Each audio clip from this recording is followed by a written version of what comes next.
You are Locked On Phillies POSTCAST, part of Locked On Sports Philadelphia, on the Locked On Podcast Network. Your team every day. Welcome to the show, everybody. My name is Mark Farzetta. This is your Locked On Phillies postcast on the Locked On Sports Philadelphia YouTube channel. Great to have you along for the ride. Please like and subscribe and all that fun stuff because we always do have a good time, despite the Phillies losing 6-0, or the Phillies really struggling and getting one run over the last two games. But that's fine.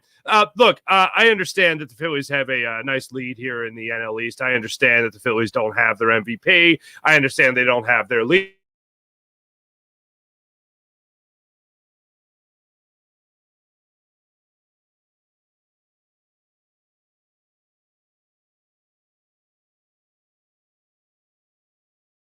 To be going awry right now for your Phillies. And I know that the injuries are certainly a factor, but to see them put up one run over the last two games is inexcusable. To see them come up with two extra base hits over the last two games is inexcusable. It is ridiculous. You are facing an Atlanta Braves team that came very close to sweeping you in this series. If it wasn't for a 3-error seventh inning in which you were able to score 3 runs in Friday night's game, you probably would have gotten swept on out of Atlanta. So as it stands right now, you could chalk this up as embarrassing.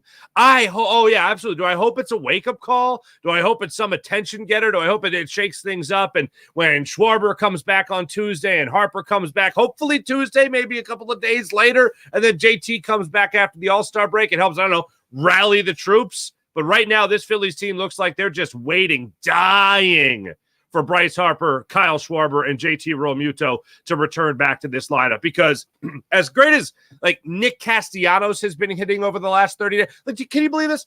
Nick Castellanos has been batting over 290. Now, I know there's some people, 290, not even 300. All right. Nick Castellanos has been pretty damn good for the Phillies over the last month, but he's not going to carry a team. Trey Turner's the only one close to carrying this team, and as great as he has been, he has left a little bit to be desired over the last two games. He had the only RBI in the last two games, so he's the last person on this list, but if this team is going to continue to rely on him to be the only guy to hit consistently, that ain't going to work, because other guys need to pick him up too. As great as he has been, other guys need to help him out, just like they needed to pick up Ranger Suarez yesterday, and they sure as hell needed to pick up their boy Michael Mercado today. In this game, in all, it really, in all honesty, this game today came out to pretty much exactly as I expected it. I mean, I might not have expected a 6-0 win, but I didn't expect Michael Mercado to be the savior of this series, and that was the number one point that I made yesterday. I say every single show I do, and 3 big things, right? Number one, yesterday, I went with the champion. I didn't even go with the 3 ranked contenders. I went with the champion. And the champion was, once you split the first 2 games of this series and had Ranger Suarez failing to outduel a rookie, compete against a rookie, and you put it all on Michael Mercado's shoulders, that's where you had some worries. And that was certainly my number one worry. You put it on Michael Mercado's shoulders, which is easy enough for me to say, in order to win this series. Put it on his shoulders. Epic fail. Epic failure. There's a couple instances in this game, I'll get to them in a little bit, that made me concerned. Concerned would be the words I'll use. The word I'll use right out of the gate. But first, I do have to tell you that this fine program here on Locked On Sports Philadelphia, or Locked On Phillies postcast, is brought to you by Tax Network USA. Did you know that it's never too late to resolve your tax issues with the IRS? Don't wait. Reduce your tax debt and get help from a team of licensed tax professionals. Call 1-800-549-1000 or visit tnusa.com/locked on. So let's start it off with 3 big things. Number one, Michael Mercado is the low-hanging fruit here, so I'm not going to go with him number one. The first thing that made me go, what the hell are you doing in this game today? You're facing Ronaldo Lopez, a guy who you want to see out of the game as fast as humanly possible. And how are you going to do that? You're going to get the pitch count up. You're going to get into that bullpen. You're going to get him the hell out of the game. A 1.83 ERA. Best in baseball if it qualified. Do you see the numbers that they had up there today on Ronaldo Lopez? Did you see the numbers they had up in there? The historic numbers when they had a Braves starting the season, okay? Lowest ERA in first 15 starts of the season since 1966. First 15 starts of the year. Greg Maddux, well, he was pretty good at baseball, especially in 1994, although it was the strike year. 1.52 ERA. Tom Glavine, also good at baseball in 02. 1.53. Greg Maddux in 95 and 98. 1.59, 1.75 ERA. And then right after Greg Maddux 3 times, like I mentioned, and Tom Glavine, number 4 on the list with a 1.83 ERA was the man you faced tonight. Oh, and after him, or this afternoon, and after him, Phil Niekro with a 1.85 ERA through 15 starts in 1967. So Ronaldo Lopez is the guy you faced today. And what do I see from the last person I expect to see it from? Bryson Stott swinging at the first pitch. Now, if Kyle Schwarber is going to go up there and hack at the first pitch leading off a ball game, I get it. He's thinking first pitch fastball every time. He's thinking, let me just jump on a mistake. Yeah, Ronaldo Lopez just wants to get a strike. He just wants to groove one in there and start me out 0-1. I'm going to jump on that and make it a 1-0 ball game. That's what Kyle Schwarber does. That is not what Bryson Stott does, and that's not exactly what I was expecting from Bryson Stott to start off that ball game. And did he get a fastball? No, he did not get a fastball to start off that game, unfortunately. He got, it was a 4-seam fastball, low in the zone. Tried to jump on it, and he grounded out to second. Actually, all 3 outs in the first inning were ground outs to second base. There, Ozzie Albies there. But Bryson Stott looking for pitch fastball, tried to jump it. It was low in the zone. Might have even been called a ball with the way some of those pitches were being called by Estabrook, who's behind home plate tonight. And he jumped on it. 1 pitch, done. 5 pitches in the first inning. This was going to be the Phillies' approach against Ronaldo Lopez. 5 pitches. Even Ruben Amaro Jr. on the broadcast said at the bottom of the first inning, I was expecting the Phillies to come out and be a little patient against Ronaldo Lopez, make up those pitches. That didn't happen. No, it did not happen. 1 pitch to Stott, 3 pitches to Turner. Turner goes down to the count early 0-2, so he had to take a hack at the next one, which was in the zone. And then Bohm gets up there. He swings to the first pitch fastball as well, and he grounds out to second base.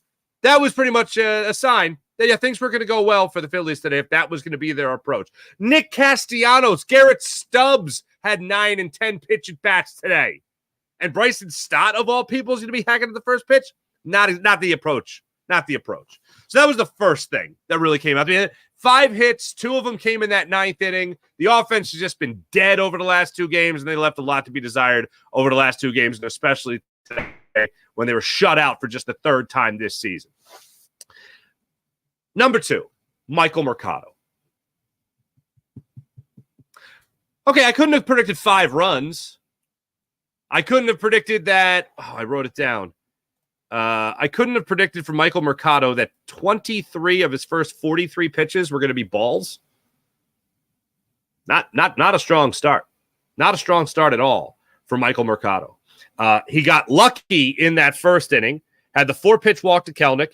Albies steps up to the plate. He works a 5-pitch walk. They have a mound visit. They have a little conversation. He gets Riley to strike out, looking at a fastball away. He gets Olsen to fly out to right field, and then he gets Ozuna to walk, unfortunately. So now you got the bases juiced in the first inning, and then Darno lines out on a soft liner to Trey Turner there at shortstop. So he gets it out of the jam. All right, it settles in. It settles in, right? He's going to settle in. He's got 1 inning under his belt. He recorded 3 outs. He goes back out there for the 2nd inning, Michael Mercado does, still struggling to find the strike zone, and he gets right back into the same groove that he was in before. 3 straight balls to Duvall to start out the bottom of the 2nd inning. He comes back, throws 2 strikes, and then he throws a fastball. I think it was the 4th straight fastball he threw, and this one gets put at 404 feet into the left field stands on a 3-2 fastball, gone. 1-0 now in favor of the Braves. Fortunately, that home run didn't come in the first inning. Like, all right, he gave up a home run. It's going to happen, right? Arcia goes up there, gets a single. White gets an infield single to third off Bohm's mitt. You got first and second, nobody out. Kelenic steps up there. He gets a 1-1 cutter out over the middle of the plate. He puts that one 427 feet into right center field off of Michael Mercado. It's a 3-0 game at this point. And then Matt Olson says, hey, you know what? I want to get in on the party. And he hits the third home run of the inning, 430 feet on a 3-1 fastball. He sat on it. He waited on it. He blasted it. 5-0. 5-0. Just like that. Mercado out. Ruiz in. Gets Ozuna to line out to right field. The line that closes on Michael Mercado in his second career start. He drops to 1-1 in his career. 1-1.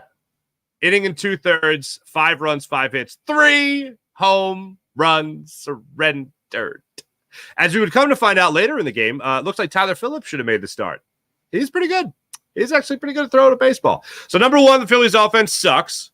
Number 2, Michael Mercado. I'm not going to say there's careers in the toilet and he's over. It's done, buried, goodbye. But that was not what you needed today. This was a pick-me-up moment. He couldn't find the strike zone. He could not throw strikes, people. And then when he found the strike zone, the balls went very far from where they were supposed to go. Instead of being a Garrett Stubbs mitt, they were in the bleachers. Number 3, and it goes beyond this game, and it really goes into this entire series, and it goes to now dropping 4 of 6 to the Braves. Now, you're going to see him again before the season's over in September. I think it's the end of August, early September. You're going to see him again. I know that you're enjoying a huge lead, a nice lead here just before the All-Star break of 8 games over the Atlanta Braves. That's great. That's good for you guys. Good work, Phillies. Nice work. But I don't like giving them any signs of life. And you could, sure, yeah, you could be a homer, and you could be like, oh, you didn't have Bryce Harper, you didn't have Kyle Schwarber. Yeah, they didn't have their MVP either. You know, they got some guys banged up, and they're going to have those guys banged up, especially Strider and especially Acuna for the rest of the season. And they're not coming back. You know, they're not walking through that door. You know what I'm saying? This Phillies team is going to get their guys back. They should be able to continue to build a lead on the Braves. But here's the thing that really sucks. The Braves aren't going anywhere. Sure, there's going to be a nice big fat lead on them in the NL East, and the Phillies really shouldn't even be thinking about the NL East. They should be thinking about the playoffs, and they should certainly be thinking about the trade deadline, and guys are going to add to help ensure that if anybody else has to miss an extended amount of time, that you're actually plugging those holes with guys that are ready to come in and play. And there's one name that we'll get to that was mentioned over the from USA Today earlier in the day with Bob Nightingale reporting the Phillies could have interest in one particular player that would fill a nice little void for the Phils. But we'll get into that name in the next segment. But to draw to a close here, the Phillies gave the Braves life. If you're the Braves, you have it in your mind that you can still beat this team. Whether it was the first series of the season where you had Acuna and you're thinking, oh, we can have a great year, and you had Strider, oh, we can have a great year. Or it's now and you face the Phillies without their key guys, and you certainly don't have your key guys. You still think, all right, we can find a way to beat this team again. And if you think back on this series, then this Phillies squad is lucky to have not been swept by this Atlanta Braves team. 3 runs in that 7th inning on Friday night. Jose Alvarado comes in, blows it. And then all of a sudden, we're a lot more pissed off at Jose Alvarado. Even with Trey Turner hitting bombs in that game. You let the message get out there to the Braves like, hey, come get us. I'd rather the message be, nice try. No chance. We didn't even have our star players. You didn't have your star players, but we beat you straight up. Again. That would have been nice. You know, just like they did in the playoffs last year. Instead of just rolling out the red carpet saying, all right, come get us, boys. We're here. We're here for the taking. If not now, maybe in the postseason. Because the Braves are not going anywhere when it comes to the postseason. They're going to be a postseason team again. That's the third thing I look at in this series. Number 1, again, they were lucky that they weren't swept. Number 2, the offense was just pitiful. Even with Bohm and Turner and Castellanos. Like Brandon Marsh to me being a cleanup hitter. Hey, look, 4-for-4 day in Chicago. That's great. That's lovely. That's amazing. He's not a cleanup hitter. And then Nick Castellanos hitting the way he's been hitting, getting some help from the bottom of the order, the way you've been getting help from the bottom of the order, and nobody's able to help you out. Bryson Stott in particular. not able to help you out. Horrible, awful, embarrassing showing in Atlanta. That's exactly what it was. Coming up, we'll talk about a name that could be helping the Phillies, according to Bob Nightingale. And let's talk about Tyler Phillips. How about this guy? Yeah, we'll talk about some positive things when we come back. You're Locked On Phillies Postcast and the Locked On Sports Philadelphia YouTube channel. Prize Picks was not good for me today. I had some picks. I didn't do so well. I thought Michael Mercado would at least go 4 innings. So I took more than 4 innings out there. He obviously did not go more than 4 innings. But Prize Picks is still a great time. Prize Picks is America's #1 daily fantasy sports app with over 5 million active members. Prize Picks is the easiest and most exciting way to play daily fantasy sports, unlike other apps. On Prize Picks, it's just you against the numbers. And all you got to do is pick more or less on 2 to 6 player stat projections and watch the winnings roll in. Get in on the daily action with your friends and become the Prize Picks community today. That's right. You can join the Prize Picks community today. With the NBA Finals over, Stanley Cup Finals over, hoops action doesn't stop on Prize Picks. Women's basketball still heating up. The actually scorching hot right now. Caitlin Clark, Angel Reese looking to make names for themselves. Well, bigger names than they already have, that's for sure. Alongside greats with Breanna Stewart. You want to take care of business right there with Prize Picks. You can use these 2 players in particular to help secure yourself. You can win up to 100 times your cash watching teams ball out in the WNBA. Download the Prize Picks app today. Use promo code LOCKEDONMLB for a first deposit match up to $100. That's Locked On MLB on Prize Picks for a first deposit match up to $100. Pick more, pick less. It's just that easy on Prize Picks. Here on Locked On Phillies Postcast, we pride ourselves on getting you the latest news on your team, whether it's the offseason, the draft, spring training, or even the playoffs. It's year-round. And you know what else is year-round? Well, unfortunately, collections season. Just because tax season is over doesn't mean the IRS will stop coming after you for unfiled taxes. IRS can garnish your wages, levy your bank accounts, and even seize your property. Usually it starts with a little letter in the mail being like, hey, give me my money, says Uncle Sam. And you're like, oh, Uncle Sam, what are you talking about? This happened to me a couple of years ago. I trusted some people to do my taxes. They missed a couple of things. I got a little letter in the mail. Fortunately, Tax Network USA exists, and they exist for over 14 years with an A+ rating by the Better Business Bureau. Tax Network USA has saved their clients over $1 billion in tax debt. Whether you owe taxes, have complicated matters like myself that require tax planning, or you finally hit that parlay, unlike myself, you can have your things taken care of right there with TNUSA.com. That's Tax Network USA. TNUSA.com/locked on. You can call 1-800-549-1000. That's 1-800-549-1000 or visit TNUSA.com/locked on. And be sure to mention Locked On Phillies Postcast at checkout, and you'll receive $250 discount on their services, courtesy at TNUSA.com/locked on. Let's get to Tyler Phillips, Bishop Eustace kid just across the river there in South Jersey.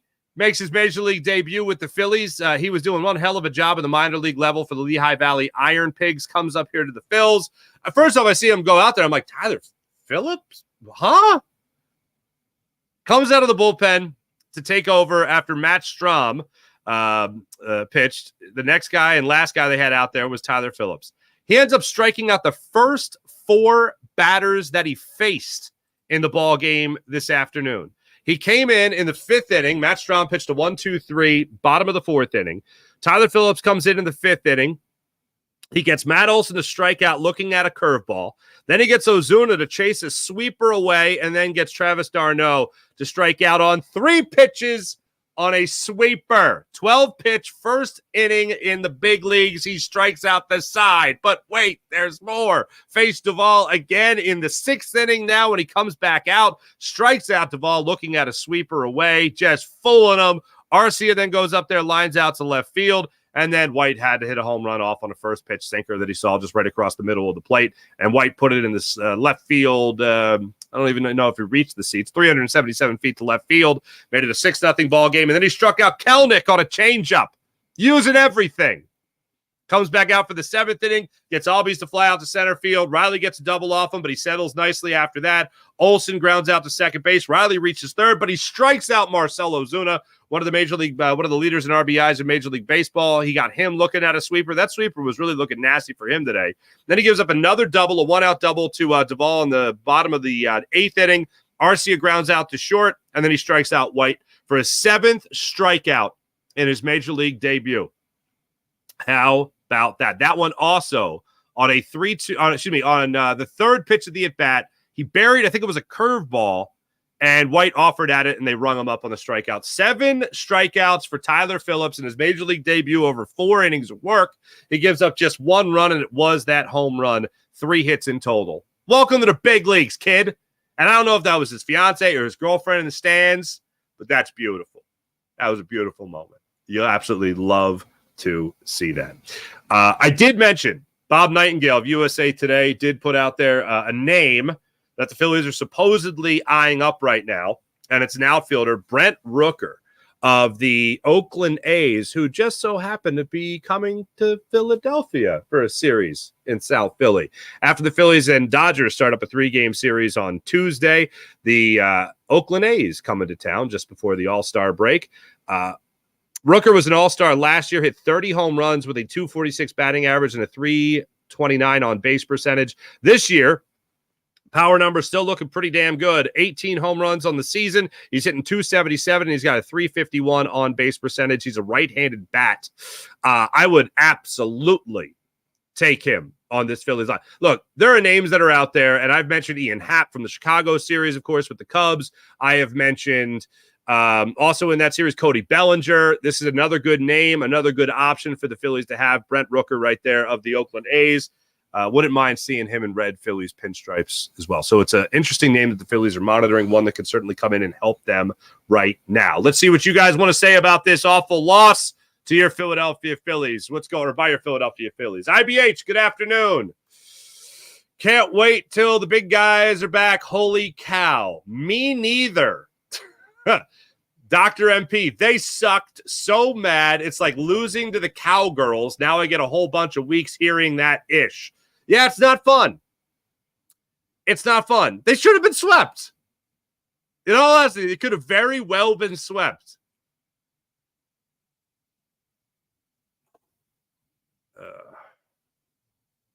Let me look at this. So you have this series with the Braves. And now because the schedules are all sorts of messed up, like it's not like it used to be where you face this team like 25, 26 times, whatever it is. What did I say it was? Yeah, end of August. Literally, end of August, early September. They have a 4-game series with the Braves. August 29th, 30th, 31st, and September 1st. In South Philly. Okay, and then before that, there's another 3-game series in Atlanta. So August 20th through the 22nd in Atlanta for another 3-game series with the Braves. And then you have a 4-game series in South Philly with the Braves again. That's where we're at right now, folks. I really want that last 4-game series to not mean anything. I really want it to just have the Braves be scratching and clawing to just try to stay in the wild card race. That's what I want. But as of right now, every team that's not like the Braves today got back to the Braves today got back to 10 games over 500. They're 2.5 games up on the Cardinals in the wild card. They're 2.5 games up on the San Diego Padres in the wild card, and they're 5 games up on the Mets in the wild card. The Mets are just 2.5 games out of a wild card spot right now behind the Padres and the Cardinals. Yep. Not good. Dr. MP, almost all their hits were home runs. Again, can't hit a baseball. Yeah. Buddy Christ could use you flush this series and get back to it versus the Dodgers. I hope that's the case. Mark, 1982, what's going on? This is a good loss. Oh, a good loss, actually. They let the Braves feel like they actually have a chance. Plus, they just became the Cowboys 2.0 in my book. All right, a lot of Cowboys references in the chat today. All right. Yeah, I hope it's a good loss. I don't believe in good losses, but All right, yeah. Like, what are you going to do? Like, pull the wool out from under or the rug out from under them? Oh, Braves, we let you think you can hang with us, but joke's on you. As I spit on my desk. Scoozy. Bad game of the year. Yeah, it was pretty terrible. Pretty terrible. Keep count of how many times Mark has used the word concerned since game one. Has concerned be my has that been my crutch? I mean, not crutch, but has that been my go-to word? I thought insane is usually my go-to word. That's insane. Like whenever I watch me, not because I love myself. Well, kind of because I love myself. No, but whenever I watch me, it's just because I just want to, critique myself a bit, right? Self-scouting. I do a little self-scout, self-evaluation. But usually the word I'm like, stop saying insane. It's not that insane. Anyway, but the Keith Pritz, what's going on? They can't hit. Keith, they would lose 2 of 3. Well, good for you. They didn't get swept. Braves only gained one game. That's true. Go Sixers.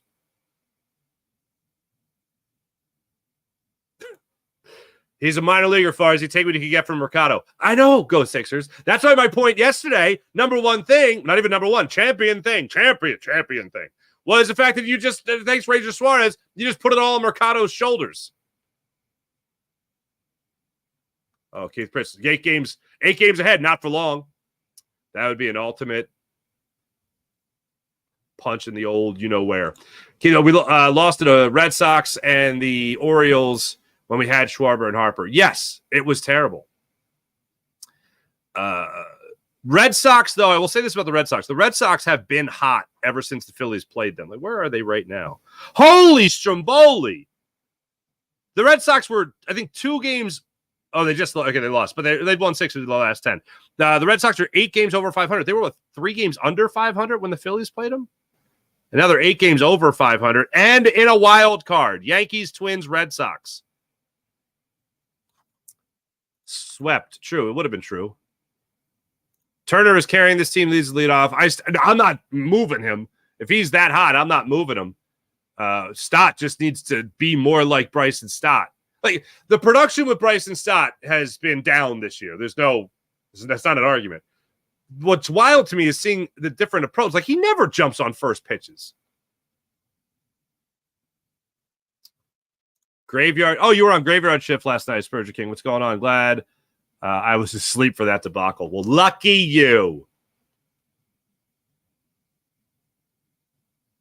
Need to get rid of dead weight. Pache. Merrifield led the team in hits today with 2. He had 2 hits today. Anyway, that's enough of that. Thanks to everybody in the chat. You guys are wonderful as per usual. Take a look. Phillies have the off day, and then we'll set up the series with the L.A. Dodgers coming up in a second. You're locked on Phillies Postcast. That's right. Locked on Phillies Postcast. How about our friends at FanDuel? FanDuel is amazing. You can always have yourself a great time on FanDuel because I love sports. You love sports. You know what I hate? When sports stop sporting. But you can always have FanDuel. FanDuel lets me keep the sports going whenever I want, not just with baseball, WNBA. You got international soccer, football going on. You can have fun with that as well. Always have the futures bets on FanDuel. And how about this? All I have to do really keep the sports going for myself is open up the app, the FanDuel app, because I've got it downloaded to my phone, and you should too. Dream up all the bets you can when it comes to FanDuel. This summer, FanDuel is hooking up all customers, not new customers, all customers with boosts or bonuses daily. That's right. There's something for everyone every day, all summer long. So head over to FanDuel.com and start making the most out of your summer. FanDuel, America's most fun. FanDuel, official sports betting partner of Major League Baseball. FanDuel.com/locked on. I think I need a day off. I think you need a day off. I think we all need a day off. If not just to recover from 4th of July weekend, because I had myself some times. You know what I'm saying? I had myself some times. Mostly after the show. We were hosting guests. I know on Friday, was it Friday afternoon show? Friday afternoon show. I know you guys heard the stampede of elephants over the studio. So that's fun. But I know we all need a recovery there from 4th of July weekend, and I think we could use a recovery from this last two games where the Phillies scored one run in the last two games against the Atlanta Braves. So the Phillies will go for their 59th win of the season. This game will be at 6:40 Tuesday night in South Philadelphia as they open up this 3-game series with the LA Dodgers. The Dodgers 55-35 on the season. Phillies 58-32. Bobby Miller will get the start against Zach Wheeler coming up Tuesday night. Miller is 1-1 on the young season for him. He's got a 6.12 ERA and just 25 innings of work. He's coming off a 5-inning, 2-run performance on 4 hits, including a home run. Home runs are kind of his thing. He has given up a home run at least 5 of his last starts for the Dodgers, and his last start came against those Arizona Diamondbacks, who are also eyeing up a postseason berth. But yeah, in his last 5 starts, he's allowed a home run in each of those starts. He's a right-handed pitcher, 25 years old, and the Phillies will hopefully get things going well against him. And not to mention Kyle Schwarber back in the lineup again. That'd be nice. He's supposed to be back by this game Tuesday night. Zach Wheeler also looking to get it going in this series as well. Zach Wheeler 9-4, still looking for his 10th win of the season. How often have I said that? He is coming off his outing against Chicago Cubs, where he went 6 innings, allowing just 2 runs. Now, since his 8-run debacle against the Baltimore Orioles back on the 16th, Wheeler has put together 3 consecutive starts of going at least 6 innings, allowing no more than 2 earned runs in those starts. So hopefully more of that from Zach Wheeler when he takes to the hill Tuesday night, 6:40 start time against the Dodgers. Thanks for watching. Thanks for listening. You guys are great as per usual. Make sure you hit like and subscribe on the Locked On Sports Philadelphia YouTube channel. Appreciate all the support you guys have given, especially during the holiday weekend. You guys are the best. I appreciate you. Make sure you guys like and subscribe. Locked On Sports Philadelphia. Thanks for listening. Thanks for watching. My name is Mark Farzetta. See you guys Tuesday night after what will hopefully be that opening series win against the LA Dodgers. See you then. Bye.